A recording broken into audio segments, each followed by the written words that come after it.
How to order for home delivery in McDonald's app.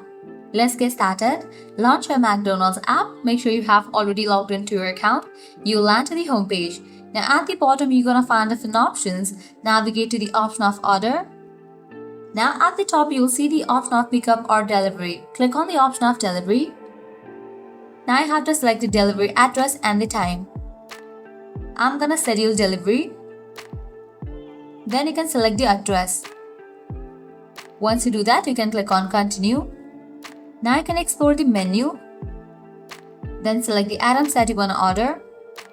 From this page, you can check your items, then click on go to checkout.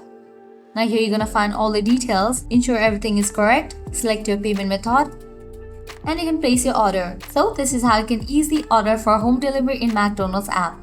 At the end, if you guys find this video helpful, don't forget to like, share and subscribe to our channel. Thanks for watching.